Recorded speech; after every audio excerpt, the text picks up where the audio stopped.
In this video, we're going to understand, is immigration the key to economic growth? Why Western countries favor immigration? Recently, you must have seen in the news about Canadian immigration policy. Then United States also changes the visa norms pretty frequently. The same thing we get to see in European Union countries as well. So overall, we will try to understand what are the positive and negative impact of immigration, why countries invite immigrants, and what does it lead to. Alright then, let's begin. Recently, you must have heard in the news that Canada's Minister of Immigration, Refugees and Citizenship, Sean Fraser, has said Canada is increasing its intake of immigrants into the country to as many as 475,000 by 2024. So first, we will try to understand what is the meaning of immigration and emigration. So immigration means people coming from other countries into your country. For example, I'm an Indian. If people come from other countries to India, they are called as immigrants. And emigration means when someone from your country moves to another country. Emigrate means to leave one location such as one's native country or region to live in another place. Immigrate means someone from outside moves into a non-native country or region to live. To make it more easier, just look at the spelling of the word immigrate. The letter I in immigrate means incoming. Similarly, the letter E of emigrate means exit. So now that you have understood the difference between immigration and emigration, we will now try to understand what is the basic idea behind immigration. Why people move to other country, state or region. Why some countries invite immigrants. If I have to answer this question in just 2 words, that would be economic growth. Now let me elaborate on this.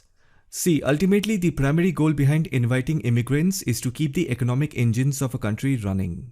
The whole concept behind immigration policy is to never let the economic growth stop. If I have to give an example to make you understand this, just look at the banks. Why do you think bank gives loan?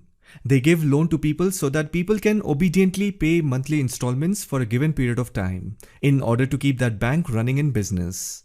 Banks are not there to fulfill your dream. They just try to make it look that way. All they care about is whether or not you will pay them principal amount plus interest for an agreed period of time. Bank only finances you so that you keep them in business. Now similarly, immigration policy is also based on the concept of never-ending growth. To keep the economy running, you need human resource, and that too low-cost skilled human resource. Immigration policies are not at all designed to fill up empty lands. It's not like some countries feeling lonely, hence they decided to invite some people from outside, come and share your life with us and we will all live happily. It's not like that. Although they try to sell it and market it that way in order to attract. But it is not the case. So always remember, the primary goal behind inviting immigrants is to keep the economic engines of a country running. United States, Canada and Western European countries, today wherever they are, it is because of immigrants. From farming, fishing to manufacturing, healthcare, transportation sector, these countries rely on immigrants. Since last 2 years, because of the pandemic, almost every country's economy has been badly hit. Inflation is high, so naturally the next step is economic recovery. Keeping that in mind, Canada has increased its intake of immigrants. And now we will try to understand what are the effects of immigration. In every debate, there is a proposition team and an opposition team.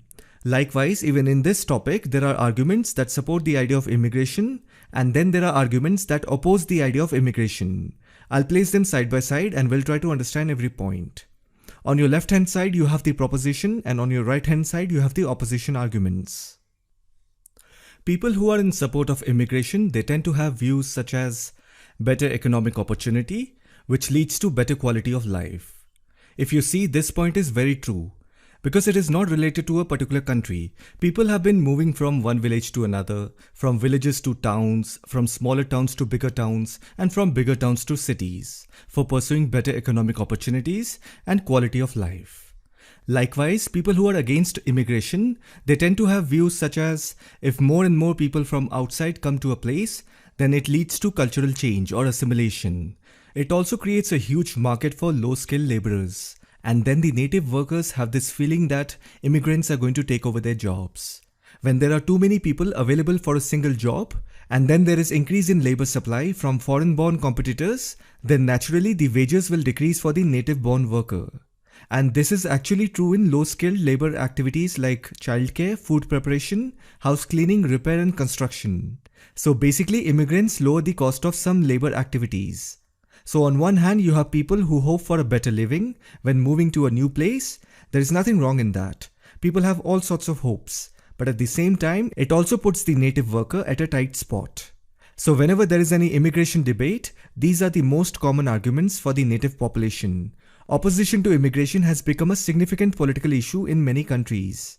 The native population opposes immigration because they fear they may lose their sense of belonging to their own nation, which is represented by distinct traditions, culture, language and politics. Then it is also believed that immigrants may isolate themselves in their own communities, forming self-organized communities, where they live according to their own culture. Sooner or later, that gets reflected in politics when the immigrant population increases. Because you know this, in politics, demography matters. Now, a counter-argument is given in favor of immigration. It is said that high-skilled immigration has brought more innovation, entrepreneurship, and technological change. And that brings a positive impact on the wages and employment of natives. Even this statement is true. You have to understand this. When we say immigrants, it consists of different range of people. Not all have the same level of skill set. That is why we differentiate labor force in terms of unskilled, semi-skilled and skilled labor. Skilled labor refers to work that requires a certain amount of training or skills. This type of work is seen in electricians, administrative assistants, doctors, plumbers and more.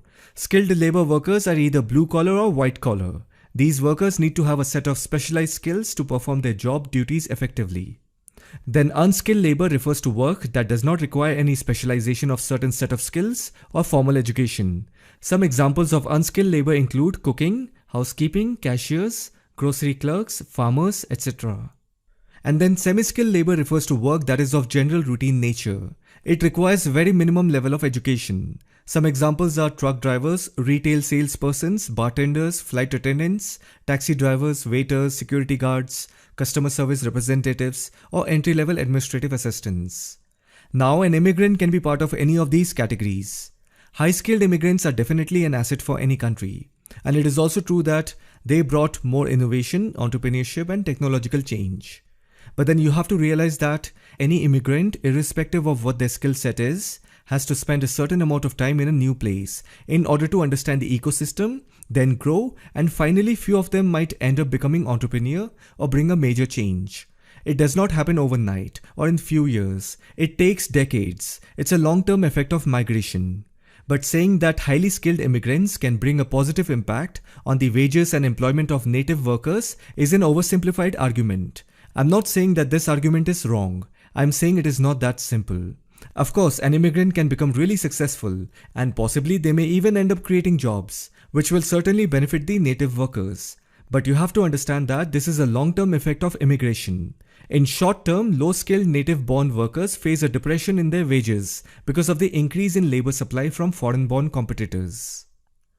The next argument that people give in favor of immigration is, immigrants tend to be younger than the population of their receiving country. That means immigrants can be a replacement for the low fertility rate and the rising age of the Western population, which even the Western government recognizes and admits.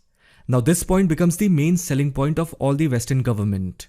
All these Western countries need more of young people. Why? That's because more young immigrants would not only grow the economy, but also grow the working age population, leading to a more productive and prosperous economy. The government of Western countries are aware of this. They know that young immigrants will keep the size of their country's labor force from shrinking.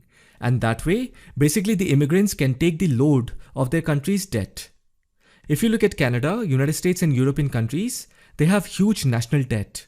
Who do you think have to pay the national debt of a country? It's the citizen as well as the people who work there and live there. Any kind of national debt has to be socialized among the general public, more specifically on the working population. Suppose a certain percentage of native worker retires every year. That would require more new workers to stay in the workforce so that they can continue paying taxes, and with that tax money, pension and healthcare can be supported. Now, if the working population of Canada or United States or any European country is not enough to support old retired population, then that will rapidly deplete social security funds of these countries, leaving older Americans, Canadians and Europeans unable to access the support they invested in their whole careers. So to support their healthcare and pension funds, these countries desperately need immigrants, and that too young immigrants, so that they can take the load of the so-called developed countries' national debt. So I will place this point on the positive section, that is on the left-hand side of the immigration debate. So if you tell this point to the older people of these countries, they will be in full support of the immigration debate. However, on the flip side, these older people also have children, who will have to face a tough competition in the job market from a foreign-born competitor.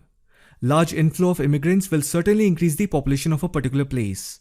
Large inflow of people reduces the per capita size of land of the native country. Immigrants will soon start owning houses, social security benefits, healthcare, etc. And that will put higher burden on social welfare systems, health systems, housing and public schools. And then over a period of time, instead of focusing on the well-being of native people and their health, the policy of mass immigration in these Western countries will create a market for low-cost housing, banks and low-cost labor employers. And that will create a perfect engine of inequality. So there are many such concerns associated with immigration. However, on the other side, people who leave their country, they are called emigrants. Emigrate means to leave one location such as one's native country or region to live in another. Large-scale immigration leads to a situation where a country loses its best workers. For example, skilled workers in developing countries such as India gets attracted by relatively better pay and working conditions in developed countries such as the United States, Canada and Western Europe. That leads to brain drain, and it has its own negative side effects. Of course, immigrants send money to their family back in their home country. It's called remittance. Again, remittance has its own positive and negative impacts on a country's growth. That's a topic of another video. Anyhow, so every country has to properly and diligently evaluate as to how much of immigrants to let in. You have to be careful and not disturb the balance. Think of it this way. Suppose you stay in this place, you are used to the culture and emotion of this place. Suddenly your place gets flooded with immigrants from another place who have complete different culture and practices. At the same time, there will be rise in anti-immigrant sentiments, and it is happening in the Western countries. It is not a hidden thing anymore. As a government, you need to avoid that. Of course, politics is played well when there is a divide and rule situation, but the consequences at the most extreme level may result in racial tensions and discrimination. Similarly, the source countries have to evaluate their action plans and do everything possible in terms of development to keep their human resource intact. Plus, it is common sense. If the home country provides everything, then there is no need to migrate or relocate. Because the fact of the matter is migration is costly and does not necessarily lead to immediate improvement in living standards. But still, large number of people migrate every year from Asian countries to Western countries for material gain. And surprisingly, you also have to look at another angle. There are many people and families from Western countries migrating to India in search of spirituality and not for material or economic gains. This is also a unique perspective when it comes to studying the immigration debate. If you see, the Western countries are marketing and promoting heavily to attract people from different countries, majorly from Asian countries. They are saying, come here, you can have a good life, work here, have a good lifestyle, American dream, Canadian dream, European dream. Everything is being commercially sold with proper government policies. And then we also get to see the opposite. Foreign citizens completely abandoning those fast-moving lifestyle and coming to India for spiritual life. And India is not even promoting or doing any marketing. Foreigners are coming to India because they are fed up of chasing the American dream, the Canadian dream, the European dream. Many realize that you only have one life and you don't need to get stuck in the carrot and stick policy. Presently, major beneficiaries of the Canadian immigration policy will be Indians because India is the single largest source country for immigrants to Canada. So each year, many Indians are moving to Western countries in search of better economic opportunities. Similarly, each year, many foreigners are migrating to India in search of spiritual life. So anyhow, Western countries' immigration policy continues to be based on the concept of never-ending economic growth. Perpetual economic growth is neither possible nor desirable. As you know, natural resources are limited. And secondly, when you look at the word growth, especially in the context of wealthy nations, it is already causing more problem than it solves.